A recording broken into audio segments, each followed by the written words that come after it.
It's Thursday, April 3. In the headlines, Jamaica hit with a 10% tariff from the Donald Trump administration. In business news, Kingston Wharves uses discounted mortgages to retain staff. Regionally, Barbados hit with new 10% U.S. trade tariff. And in sports, Olympian Michael Johnson excited about the upcoming Grand Slam track event. This is the news on PBC Jamaica. I'm Simone Absalom Gale.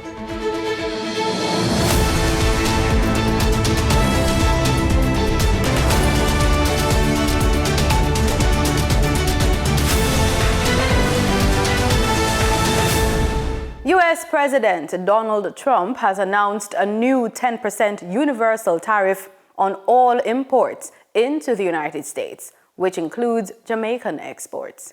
Our country and its taxpayers have been ripped off for more than 50 years, but it is not going to happen anymore. During a media conference at the White House on Wednesday, President Trump explained that the tariff is a response to the 10% tariff currently imposed by Jamaica on U.S. imports.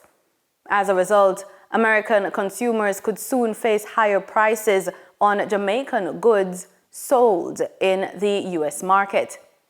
The move will also affect other Caribbean nations, including St. Lucia, Trinidad and Tobago, Grenada, St. Kitts, and Antigua, who will see the same 10% tariff on their exports to the United States.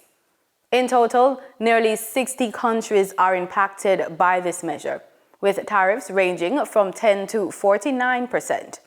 Among the hardest hit are China, countries in the European Union, Taiwan, and Vietnam. European Union, they're very tough, very, very tough traders.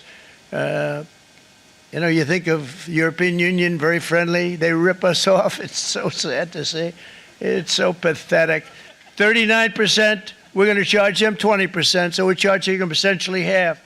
President Trump asserts that the tariffs are necessary to protect American markets from what he calls unfair global trade practices, and he predicts a boost in American manufacturing as a result.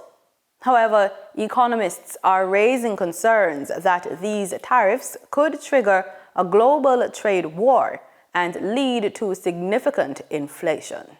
Finance Minister Favour Williams is reassuring the public that the government remains committed to growing the economy, despite experiencing 2 consecutive quarters of negative growth.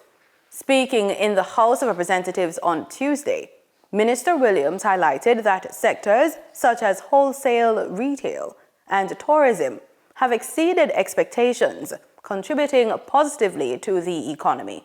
While the GDP growth figure for the December quarter is negative 0.8%, it is significantly better than the estimate PIOJ thought that we would have experienced, which is negative 1.8%. PIOJ has indicated that the areas of variation were primarily in wholesale/retail and tourism. This means those sectors did better than anticipated. She also noted that many sectors have already recovered from setbacks, including the impact of Hurricane Beryl. In the hotels and restaurant sector, the recovery is quite evident there as well, moving from the negative 4.9 to a significantly smaller negative of 0.3%. Madam Speaker, as a government, we remain committed to our growth agenda, which we know is sometimes disrupted by devastating weather events, and that is why our efforts over several years to build buffers to help protect this nation and our budgets are so incredibly important to maintain. However, the opposition spokesman on finance, Julian Robinson, who also addressed the issue, stressed the need for the government to focus more on stimulating economic growth. Really, it underscores the need to accelerate the growth-inducing strategies to ensure we can spend the capital budget in a timely manner, which we haven't done for the last 3 years, and to ensure that the other measures to release capital to the MSME sector, etc., are done so that these numbers can improve. Head of the National Association of Deans of Discipline, Dr. Renee Level, says poor parental behavior remains a major challenge for deans across the island. Her comments follow a meeting with Ministry of Education officials at Heroes Circle in Kingston.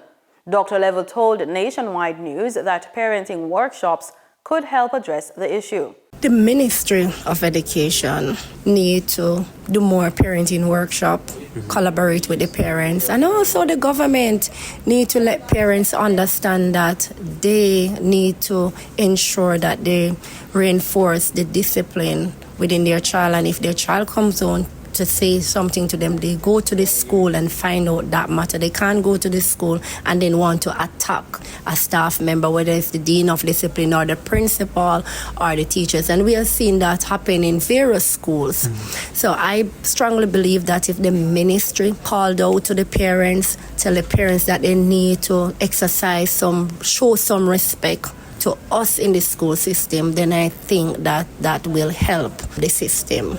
Keeping students in school remains a major concern for deans, who say truancy is a growing problem. Dr. Level believes a stronger police presence at bus centers could help curb loitering and ensure students get to class on time. Yes, as deans of discipline would have to go into the bus park or into the community to ensure our students are safe and coming to school. So within the help of the police, then I'm confident enough that we will see improvement in that aspect of it. Right, and another. Jamaica is home to the American crocodile. While these crocodiles can still be found in wetlands, swamps, and waterways across the island, their numbers are dwindling. Organizations such as the Black River Safari and the Holland Bay Crocodile Sanctuary have partnered with the National Environment and Planning Agency to safeguard these crocodiles. But the need for public support is greater than ever. Recently, conservationists hosted a media tour at the Holland Bay Crocodile Sanctuary in St. Thomas, aimed at raising awareness about crocodile conservation efforts. The event focused on the sanctuary's initiatives, dispelling myths surrounding the often misunderstood crocodile, and emphasizing the importance of preserving this vital species. As efforts to protect the American crocodile continue, the support of the community is crucial in ensuring the survival of this iconic reptile in Jamaica's natural ecosystems. The Holland Bay Crocodile Sanctuary's rehabilitation and research program rescues crocodiles and work with other NGOs to engage in public education programs. But that takes money to be sustainable. Sanctuary founder and administrator Lawrence Henriquez, a passionate conservationist, is concerned that habitat loss and illegal killings are endangering the species, noting that many Jamaicans lack awareness of their importance. He says people can visit his sanctuary free of cost to learn more. They can enjoy themselves, learn about the sanctuary, learn what we do, see animals, take pictures, videos, do what they want. It's basically getting people exposed to this particular species as well as the type of environment they live in, and it's an educational process. General Curator at the Hope Zoo Preservation Foundation, Joey Brown, says more public education is needed on how to coexist with the Jamaican crocodiles, especially in areas built within or near their habitat. One example, Portmore, Jamaica's largest dormitory. People need to realize that Portmore was built pretty much on a crocodile swamp, and so we kind of took over their habitat. But yeah, as there is more development, a lot of people are just, can you take them to the zoo or take them to the sanctuary? It's like, that's not an efficient, sustainable conservation strategy. We just can't take all the animals out of the wild and bring them, to the zoo. So we need to focus more on, one, education and outreach, And then also, as the Portmore develops, is better infrastructure as well. You know, around the goalies, around schools, having better fencing and stuff that will help keep people and kids safe as these areas develop, and where there's crocs. And and then obviously having a lot more support, where if they have an issue, they can call NEPA, call the zoo, and we can be there to help respond to any issues. The representatives of the NEPA on the tour says Holland Bay Crocodile Sanctuary is critical to their operation, and not just for educational purposes. Holland Bay is critical. It's a crucial partner in terms of managing cases that happens within the St. Thomas area, as oftentimes it's a situation where we have responses happening in multiple parishes. The officers, time sensitive. Yes, time sensitive cases as well, depending on what the exact scenario is. And Lawrence and the Holland Bay Crocodile Sanctuary is right here, and they, as our partners, would assist in responding to those situations and acting also as a holding area for the animals. Founder of Dam Croc Initiative, Treya Picking, who is partnering with the sanctuary, notes that the mission of her organization is to promote the coexistence of people, wetlands, and crocodiles. Mr. Henriquez says he needs help in both cash and kind. I mean, if people want to visit and they want to leave donations in terms of food, cash and kind, whatever, goes towards the maintenance of the facility. That, I welcome it. Crocodiles are important to our ecosystem. They eat dead and dying animals, thus keeping our waters free of disease. Their holes and burrows provide refuge and water for other wild animals during times of drought. Time now for the Business Report with Denise Williams.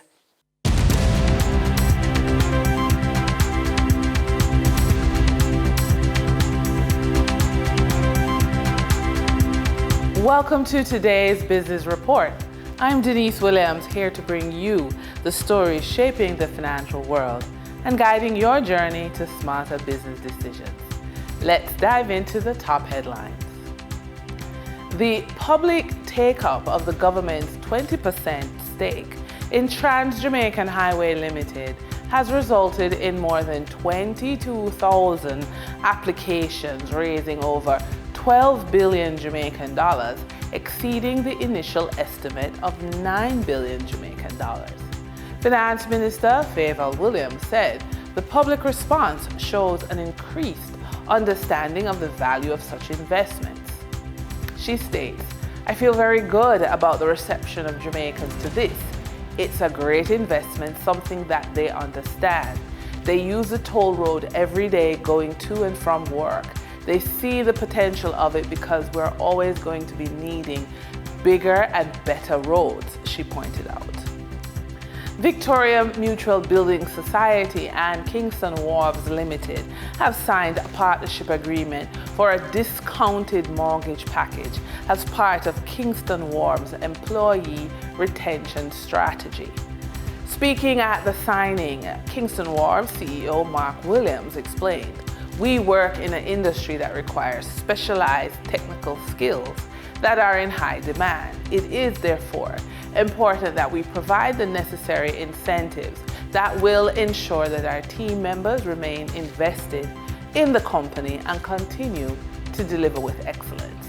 As part of the contract, permanent employees at Kingston Wharves can now access home loans of up to $7.5 million at specially guaranteed reduced mortgage rates through a new home ownership assistance program. The arrangement also allows employees to pool the $7.5 million benefit under the VMBS scheme with other sources of funding, such as those available through the major state mortgage agency, National Housing Trust. Supreme Ventures Limited has confirmed Krista Gay Fisher as Chief Executive Officer of Supreme Ventures Services Limited, effective Monday, April 1. She has been confirmed in the post, in which she had been acting for 10 months since the departure of Claire Ann Kennedy as CEO of Supreme Ventures Services Limited and Ibet Ghana, having resigned on June 30, 2024.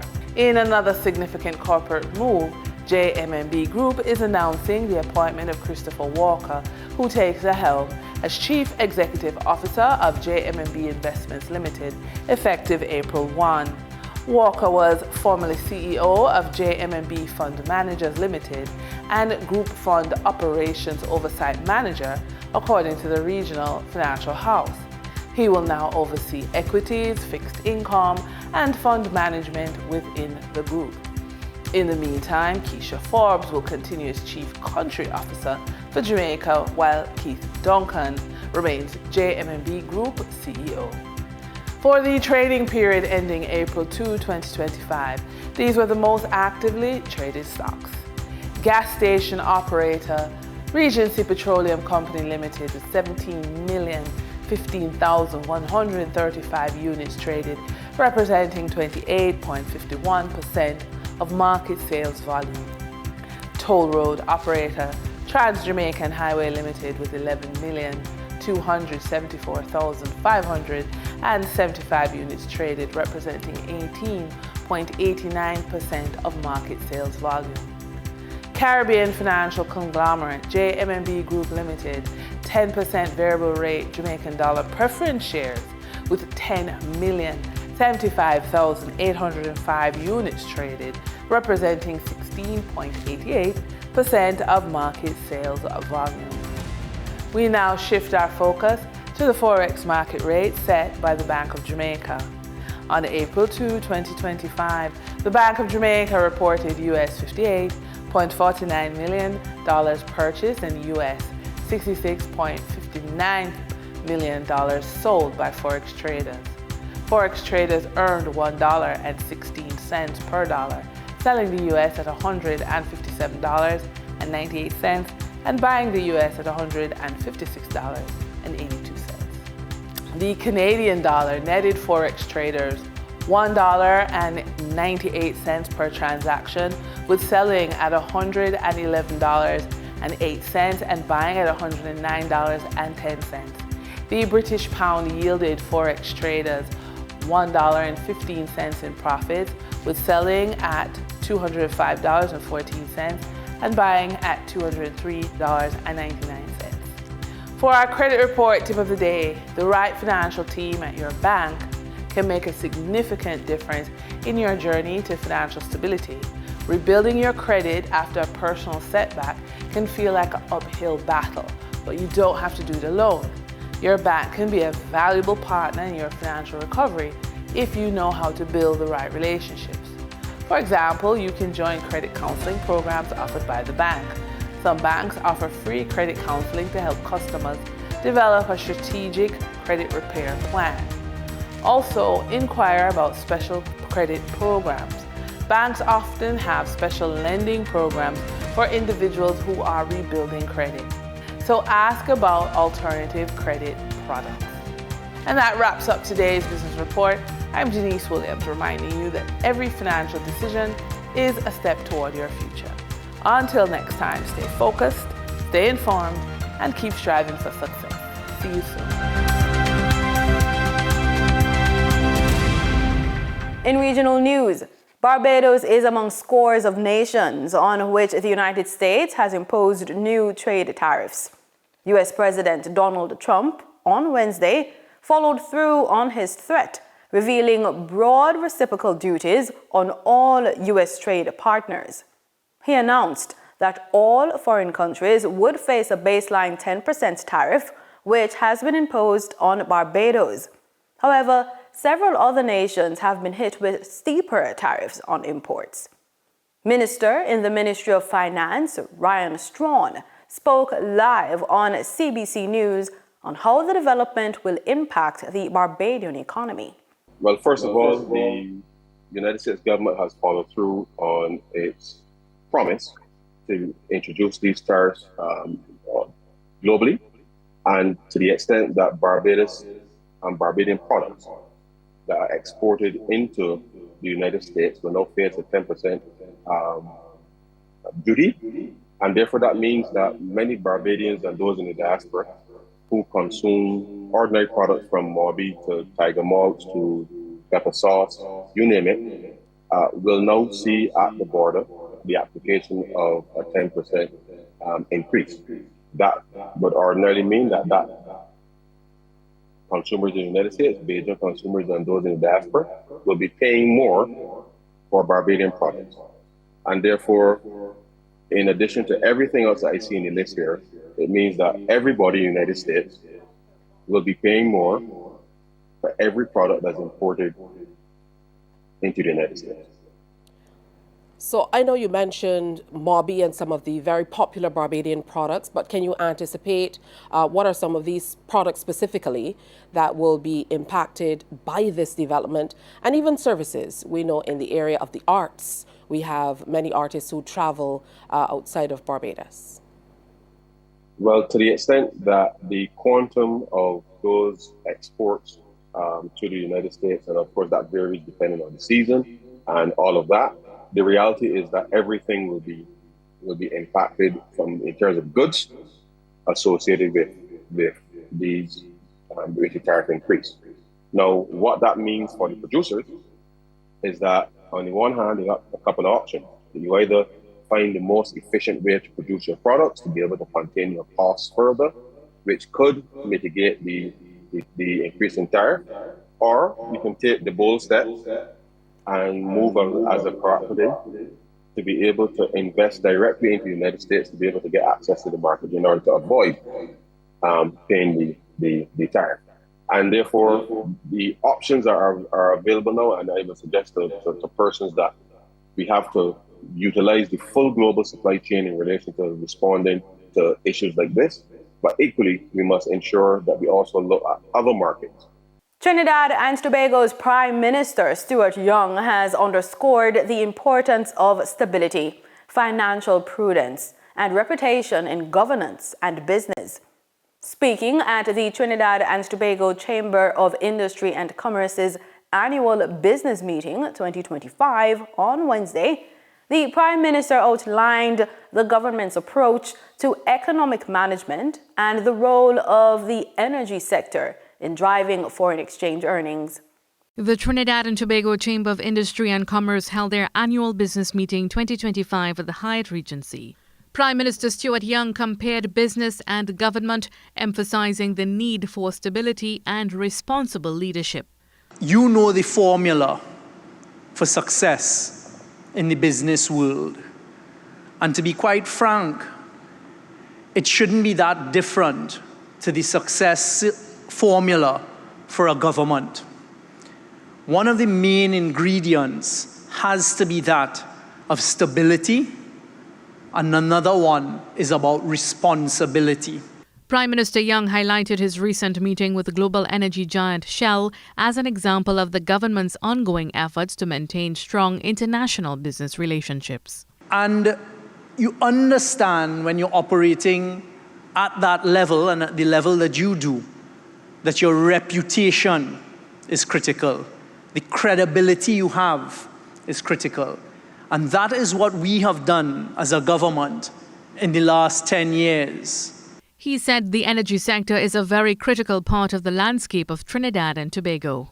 It still is the largest earner of foreign exchange. And many of the businesses in this room depend on foreign exchange, which, as we know, has declined. But to keep it stable and to look for the upward growth immediately depends on a stable energy sector and the type of relationships that exist there. And I don't hesitate to tell you all that every citizen has an important decision to make in the coming weeks. And you have to decide who it is that you want to lead Trinidad and Tobago.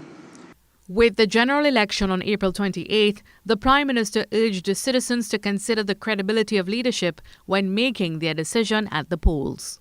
You have to decide whose reputation and credibility can go into those boardrooms across the globe, negotiate with the most sophisticated negotiators, the oil and gas sector, have earned the respect and the credibility in those areas to continue to have billions of US dollars invested in Trinidad and Tobago. On the issue of financial and economic stability, he reassured the business community that the government remains committed to responsible deficit management and will not devalue the TT dollar. The Prime Minister touched on global economic challenges, including rising trade tariffs, and assured stakeholders that his administration is actively engaging with international partners to protect Trinidad and Tobago's interests. Mahalia Joseph Wharton, TTT News. Unrest continues in Haiti as protesters take to the streets demanding stronger action against powerful gangs controlling much of the capital. Al Jazeera's Fintan Monaghan has the latest. It began as a peaceful protest outside government offices. People in the Haitian capital Port-au-Prince demanding the authorities take greater action against gang violence. We came here to give them our demands. We demand freedom. We demand security. We need to be able to work and save our country. But the scene soon became more chaotic. Some protesters were armed and shots were fired. Police dispersed the crowds with tear gas. But many who joined the march say they weren't intimidated and have little to lose. Today everything is so clear. They know I am not afraid, and nothing will frighten me. Today Haitian people will fight to be free. We are free, so those men today cannot frighten me. Criminal gangs control most of the capital and have displaced more than 1 million people. The chaos has led to widespread shortages. The economy is collapsing and many are going hungry. A transitional government appointed a year ago has been unable to regain control. Critics blame corruption and collusion with the gangs, accusations the government denies. The UN says gang violence in Haiti killed more than 5,600 people in 2024. And until the rule of law is restored, the people of Haiti will continue to suffer. Fintan Monaghan, Al Jazeera. In sports, the world is about to witness some of the most electrifying athletics action on the planet, and it's all happening right here in Kingston at the National Stadium. The historic inaugural Grand Slam track event, dubbed Kingston Slam, is scheduled for 3 days starting Friday, April 4. The 3-day event will showcase the world's fastest athletes, including Kenny Bednarek, Fred Curley, Gabby Thomas, Daryl Nita, Muzela Samakonga, Oblique Seville, and Kemba Nelson. Co-founder of the event, Michael Johnson, says, quote, "The fans are excited, the athletes are excited, and I'm definitely excited. We've been working on this for a very long time, and it's here. I can't wait to see the athletes start to race. That's what's going to be the most compelling. That's what we've been building on. It's about the athletes and the racing. We got some of the greatest athletes in the world, fastest athletes in the world. So yeah, excited to get started." End quote. With live coverage set to reach 189 countries, the world will be watching as these titans of speed go head-to-head for glory on the newly installed track at the National Stadium. And that's it for the news on PBCJ. Pleasant viewing.